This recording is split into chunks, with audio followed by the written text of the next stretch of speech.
What's up, night crawlers? Welcome back to the Nightmare's Edge, and thank you for stopping in. Without any further ado, please sit back, relax, and let me tickle those inner fears. This is something that happened to me 10 years ago. Now, take this as you will, but what you're about to read is something I can barely explain myself. Nonetheless, it's something I wish to be told, so bear with me. Just some backstory.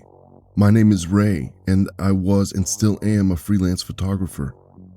I was in my 30s, and I was living in New York around the time when I got the call from Mr. Peters, who said that he was the executor of my father's will. I wanted to hang up right then and there, but this man was just doing his job, despite the fact that it was for my father. My father was the darkest part of my life. In fact, my biggest regret was that I waited until I was 18 to finally escape him. Growing up, I only saw him as someone full of anger and liquor who couldn't keep their fist to himself. My mother had left us when I was around 6 years old, and of course that made everything much worse. I would go to school trying my best to hide the cuts and bruises from the night before, and I'd go home for it to only happen again. He was as meticulous as he was terrifying. No one would ever know what he did to me, and I was too afraid to do anything about it. As I got older, I became more resilient as he got weaker. Years of cigarettes and alcohol had caught up to him, so he switched to more of an emotional abuse, saying that it was my fault that my mom had left. I tried my best to not let his words faze me, but it did. It hurt to hear something like that from my own father, and the doubt and depression he had planted into me. I'd rather have him hit me. Despite his abuse, I tried my hardest in my studies, and when I was finally old enough, I went off to college. I took care of everything myself, and I never looked back. My father had passed away, and as previously stated, Mr. Peters was distributing his assets. He didn't have much, but he had left me a cabin that had been in our family for decades. I was quite taken aback. I hadn't talked to him in over 12 years. I absolutely refused to go to his funeral, but hearing that he actually put me in his will, I was surprised he actually thought of me despite of everything that happened. I thought about it for a moment, but eventually agreed to take it. Worst case scenario, I could sell it and that would be the last part of him I could get rid of. The cabin was deep in the forest of Pennsylvania. I had packed enough for a week and went about it as a mission. I would go to the cabin and check the state that it was in and decide what I would do with it. Maybe get a few nature shots in while I was at it. If I decided to sell, great. If by some chance I wanted to keep it, I guess it wouldn't be that bad. It was a few hours drive from where I was at, and on the way over, my arms and legs began to ache as I thought about my father. He hadn't been on my mind for so long, but as I drove in silence on that long stretch of empty road, memories of him began to flood in. I wish I could say I was happy when I heard the news of him passing. I wish I could say that I felt absolutely nothing at all. But when I heard that he had finally passed, well, I'd be lying if I said my heart didn't ache a bit. He wasn't always horrible. There were blue moon moments when he was sober and kind, but that doesn't excuse what he had done. I shook the thoughts of him from my head and continued the next couple of hours of the drive. When I finally reached the forest, I followed a worn and winding path towards my father's cabin. The skies were filled with dark gray clouds, making the scenery around me look so foreboding. My father used to take me and my mother up here every now and then when he had time off work. He insisted that the fresh air would help my mom, and being out in nature would help me man up. It was early in the afternoon when I finally pulled up to the cabin. It was almost exactly as I remember it though, a bit more weathered and aged. As I got out of the car and walked towards the front porch, an antique rocking chair creaked back and forth while the chill of the autumn air made me shiver. I had to push a shoulder into the door as I opened it. The old wood swung open with more force than intended, and I stumbled inside. I was absolutely awestruck as I stood at the entryway. Looking around the interior of the old cabin, I noticed that it was completely unchanged. As if the last time I was here, time had paused until I returned. The sofa, the decorations, the television, everything was where I remembered it. I walked to the dining room table next to the kitchen and brushed my hand over a smooth surface. Not a speck of dust. Did my father come up here recently? He was never the type of person who would clean up after himself. His home was filled with empty bottles and cigarette butts. I didn't think anything of it. I was thankful I didn't have much to clean up. I slumped into the old floral sofa. My body sank into the cushions. I thought about what I was doing there. I'm not sure why, but I felt a need to come back to this place. This cabin held a lot of memories. It contained history that long surpassed me. My father was so proud to tell us that his great-great-grandfather had built this place with his own 2 hands. Every head of the house would come fix it up and whatnot through the years. I scoffed as I thought about his damn smirk, the same that's placed on my own face. I closed my eyes. The drive must have taken more out of me than I thought. I tilted my head back and began to drift into a short rest. I tried to relax as I took a deep breath of cold, fresh air. I exhaled, or rather tried to exhale.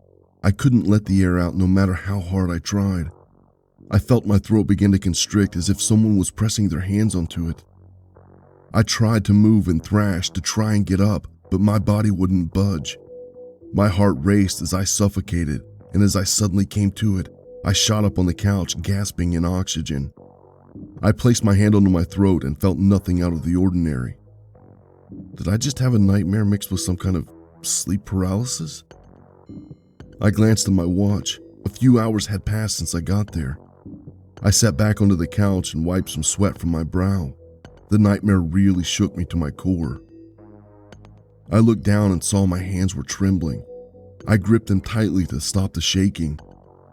I rushed towards the bathroom in the hallway and turned on the hot water at the sink.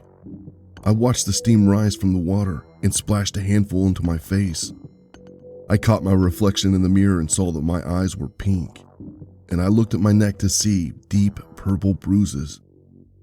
5 small oval bruises on my neck, 1 on my right side and 4 on my left. I lifted my neck to further inspect them, and sure enough, it looked like fingertips were gripped onto my throat. I turned the faucet off and rushed out of the bathroom. I leaned onto the nearest wall to steady myself as a wave of anxiety fell upon me. Memories of my father flashed into my mind. Images of him hitting me and choking me as a child. I took deep breaths while holding my throat, completely afraid of something other than me grasping it. A few minutes had passed until I was fully able to catch my breath. I looked at the bathroom mirror again, and the bruises were still there. Where did they come from? I was sure I was the only one here. Of course, I was the only one here. I was going to be here for a few days. I couldn't allow myself to get spooked over something. I felt sick to my stomach, so I didn't want to eat anything. I walked around through the hallway towards the bedrooms. The cabin was small, with only 2 beds and 1 bathroom, but it was cozy enough. Past the bathroom was a door to the right. I opened it to reveal a small boy's room. There were no decorations, just a twin bed, a dresser, and a desk. A loud thud emanated from the other bedroom, my parents' bedroom. I quickly stepped to it and opened the door to reveal a room with 2 separate beds and a larger dresser. It was as bare as mine. I looked around to find what made the noise, but couldn't find a trace of anything. The room felt so cold goosebumps began to cover my arms. My breath visible as I exhaled, and I saw that the window was wide open. I crept towards the window and placed my hands on it to close it when I noticed something deep in the woods. The figure was peeking from behind a tree. Its neck was completely bent over to an L shape, and it had long, wild hair that hung down. I kept my eyes focused on it, and I held a scream. It wasn't moving. It just hung its neck in that bent position as its hair swayed in the wind. They lost and needed help? Surely they could see me looking out at them. I gathered some courage and called out to them. "Hello? Are you lost or something?" I yelled. They didn't respond, but before I could ask them something else, they slowly sank behind the tree. I'd be lying if I said that didn't unsettle me, but I just locked the windows and double-checked all the doors. I just pushed it to the corner of my mind, thinking it was just someone being a creep. I was getting tired, the time had flown by, and night fell upon me and the cabin. I slipped into my old childhood room. The sofa and my parents' bedrooms were out of the question. I lied on the lumpy twin bed and looked out the window. There was no light whatsoever, and it was so quiet. I closed my eyes tightly trying to drift asleep, but I felt so uncomfortable. That's when I heard something making a clicking sound. I looked towards the direction of my window and I heard it slowly opening. The sound of wood scraping pierced the silence of the night and I jolted up. "Who's there?" I called out into the darkness and I heard a low, cracked inhale from beyond the window. Whatever was outside exhaled, and as it did, I could hear something breaking like someone cracking a bundle of twigs. I didn't know what else to do. The only options I had were to run or to fight, so I jumped off the bed and ran towards the front door. I had left the keys on the dining room table, so I could do everything in one swift motion. I had run right out of the bedroom and made a direct shot towards the keys, but they were gone. I got onto my heels for a sudden stop and looked frantically for my keys. I heard something thudding from behind me, and I saw the figure again. I turned to see the figure peering at me with its head bent from behind the entryway of my bedroom, its hair slumped down. It was close enough that despite being consumed by shadow, I could make out that it was a womanly figure. Its hand slowly came around from the doorway and it clutched onto the wooden walls of the cabin. Its arms were long and had multiple joints in them that popped as it reached towards me. Its hands had long fingertips that extended with broken pieces of nail. I fell backward onto my ass as the figure's hand swiped at me. I shuffled backwards while keeping my eyes fixed on it. My body began to ache and I looked at my arms as welts, cuts, and bruises began to form all around them.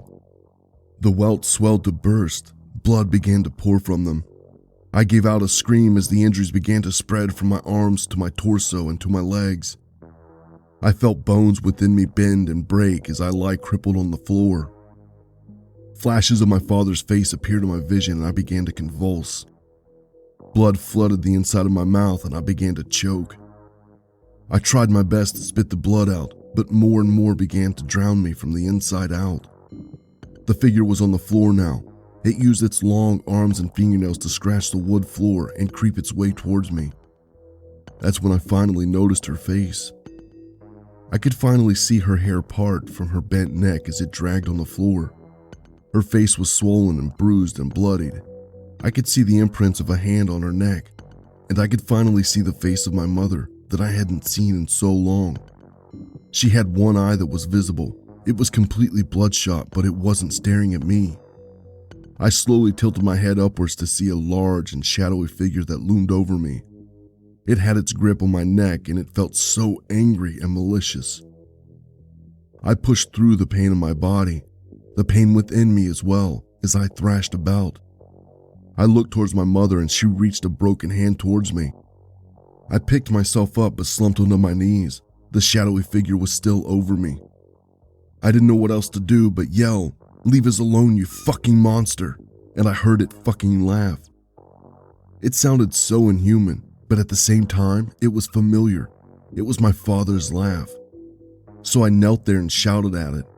I let it know how much of a monster it was. I told him how fucked up he was for doing what he did. All the while, spit and blood splattered from my mouth.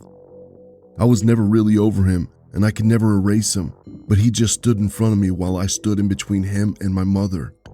I shouted and cried until morning finally came, and when the sunlight crept through the windows, I realized that they were both gone. I finally let everything go and I crashed into the floor again. I fell unconscious. I fell into a deep sleep, and when I woke up, there was still a bit of light creeping through. I picked up the pieces of myself that were left. I was beaten and bloodied, but I had another urge. Something was calling me. I decided to grab my camera and step outside to take some pictures of the scenery. Whenever I take pictures, it always puts me in the present. I'm able to forget about everything and focus on the here and now. I stepped outside and got my digital camera ready. The sound of the leaves crunching underneath me filled me with nostalgia. As a kid, I would rush into the woods and pretend I was an explorer. That's when I remembered something from when I was a kid. I looked around the trees to find a specific one. It was close to the cabin, and I'm sure it was still there. It took a minute to remember where it was from my memory, but I eventually found a tree with Ray sloppily carved into it. I lifted my camera to focus a shot and snapped a photo. I looked at the small screen and almost dropped my camera. Thankfully, it was around my neck. The photo showed the small, thin tree with the carving, and on the sides were gray blue fingertips gripped onto the wood. I shot my attention to the tree. I even walked around it, but nothing. I went to the base of the tree, and with my bare and bloodied hands, I began to dig. It took hours and night came again, but I was in a trance. I didn't want to stop digging. I was sure I had broken some fingers, but I finally felt something smooth deep within the dirt. I took my phone and flashed the light upon a skull. I uncovered the rest and sobbed deeply. I sobbed because I was right and my mother didn't leave me. I called the police and they came with an ambulance. They were shocked to see the state I was in, but I just wanted some medical attention. I didn't return to the cabin for a month, and when I did, I came back with the priest who said he would bless this old place. The cabin had a lot of history, and a dark history, but afterwards, it felt lighter. Now to the present day. It's been years and I have a son of my own. One day I'll take him up to the family cabin and fill it with happiness, giving that dark history a bright future.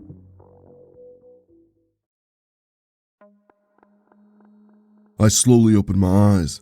Everything I saw blurry and red as warm blood clouded my vision. The icy air bites into my body, and I begin to shake uncontrollably as I lie there atop the snow and broken glass. I slowly lift my body up. Every inch of my being is screaming in agony. A pain so intense that I wish the freezing temperature could numb me. I steady myself as I fully stand up on 2 feet. Thankfully, nothing seems to be broken. I turned around towards my car and I wiped the blood out of my eyes. The headlights were cracked and started to dim. I can hear the clicking of the emergency lights. I wince as the noise begins to echo through my skull. I walk past the wreck. My legs begin to wobble, but I'm able to make it up the frosty incline. The asphalt is black as the night around me, and it feels as if I've been swallowed by darkness. Aside from the faint, white light of the moon above me, I've been in an accident.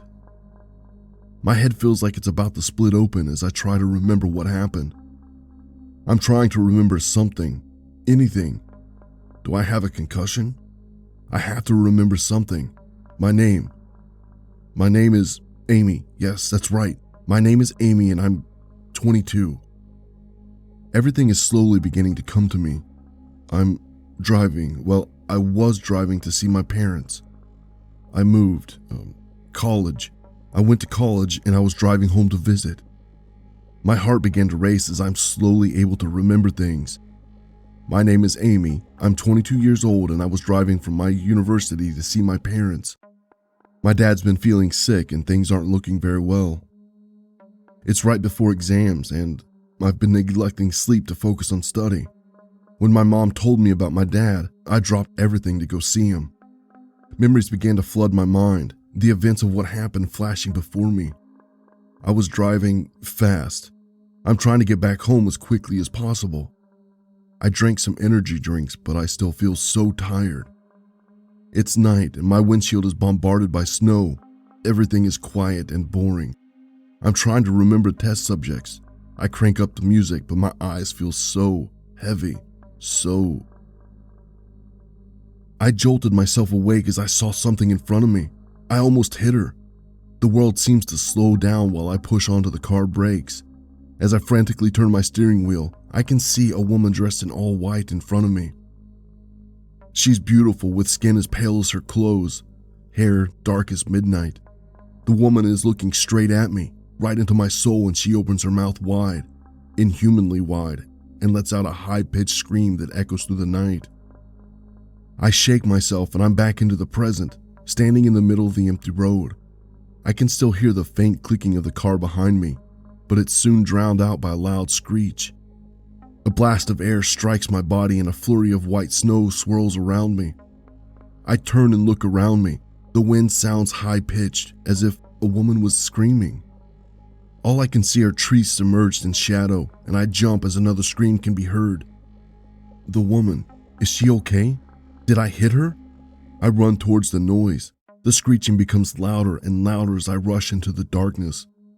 It feels as if I've been running forever. How far am I away from the car? The woman's screams are piercing my eardrums. Suddenly, the noise stops and I finally reach the woman in white. She's standing ever so still with her back turned towards me and her raven hair flowing in the wind. I call out and ask if she's okay. Ma'am? Ma'am, are you all right? I'm met with an eerie silence. Even the wind has quietened. My heart begins to beat within my chest so loudly that it begins to feel the awkward silence until I call out to her again. A few seconds pass and she finally makes a noise. Such a sad noise. The woman begins to sob and her shoulders shake up and down. I slowly walked up to her. She must have been cold and afraid, especially being almost hit by a car. I place my hand on top of her shoulder and thoughts creep into my mind. It's so cold out. Why is she in this thin white dress? She stops crying and places her hand on mine. My skin begins to burn. Her hands are colder than anything I've ever felt in my entire life. I take my hand back and stumble a few steps away from her. The woman begins to slowly turn towards me, and I can see her skin become old, gray, and rotten. She slowly opens her mouth wider and wider and wider, revealing a wiggling tongue from a dark abyss. A gust slams into my back as she begins to inhale deeply. We are surrounded by howling winds and she lets out an earth-shattering scream. My skin feels like it's peeling back off of me as her howl hits my body and everything begins to ache as an icy chill stabs into me. I don't know what else to do, but I muster all of my courage and all of my remaining strength to turn tail and run. Run as far away as I can from this woman, this monster. I run with all of my might, but I can still feel her behind me, like an avalanche about to crash onto me. She screams again and my ears begin to bleed. My back freezes and I want to give in, but I can't. The only thing that gives me strength is surviving this and seeing my parents, my father. My lungs feel like they are on fire as I breathe in the frosty air, but still, I cannot give up. I see something in the distance. I see the wreckage of my car and I run towards it hoping for something, anything, that would at least help me fend off this monstrosity. I turn around and I see the woman running at me and screaming, but she's on all fours like some kind of beast. My eyes go wide and I look forward. My legs ache, but I can't stop running. I can't let her get me. I have to see my dad. I'm finally near my car and I begin to feel a little hope. At the very least, I can lock myself in there, maybe call for help. I stumble as I go down the snowy hill and I dash towards the driver's side door. I reach toward the car handle. She's right behind me. She's right beside me. I open the car door and I freeze in place. Someone is sitting in the driver's seat. A young girl is sitting in the driver's seat. Her face is covered in broken glass. She's bloodied and she's frozen solid. I'm frozen solid. My mind begins to race as I feel my stomach turn as I see myself dead at the wheel. Tears begin to fill my eyes and the woman creeps closer and closer to me. No, this must be some sort of nightmare. I must be unconscious after the accident. But the woman still creeps closer and closer as she lets out another howling shriek. I cannot let her get me. So I run deeper into the frozen dark woods. I run and I run until I collapse onto the snow. I feel so cold, so cold, so cold, and everything begins to fade to black. I sit there for a moment. I'm being surrounded by an inky darkness until I see a faint white light. I feel so cold, but as I walk slowly towards that light, I begin to feel warm and whole. I begin to get closer to it, but stop. My legs won't go any further as I think of my dad. He's so sick. He needs me. And I fall into the blackness. I slowly open my eyes, Everything I see is blurry and red as warm blood clouds my vision. The icy air bites into my body, and I begin to shake uncontrollably as I lie there atop the snow and broken glass. I slowly lift my body up. Every inch of my being is screaming in agony, a pain so intense that I wish the freezing temperature could numb me. I steady myself as I fully stand up on 2 feet. Thankfully, nothing seems to be broken. I turned around towards my car and I wiped the blood out of my eyes. The headlights were cracked and started to dim. I can hear the clicking of the emergency lights. I wince as the noise begins to echo through my skull. I walk past the wreck. My legs begin to wobble, but I'm able to make it up the frosty incline. The asphalt is black as the night around me, and it feels as if I've been swallowed by darkness. Aside from the faint, white light of the moon above me, I've been in an accident.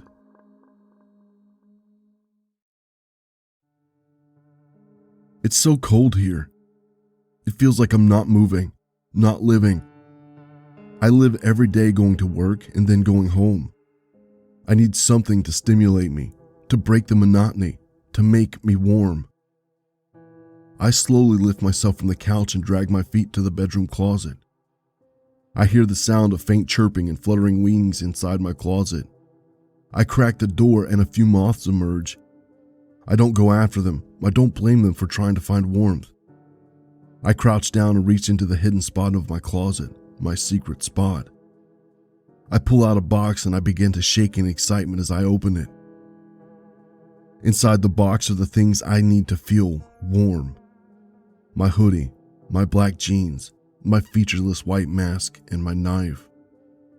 Whenever I put these things on, my body feels a little bit warmer. My heart begins to beat again. But this is just the first step. I step out of my apartment building. The night air chills my bones and I can see my breath as I exhale. I live in a horrible neighborhood in the city, but it's exactly what I wanted.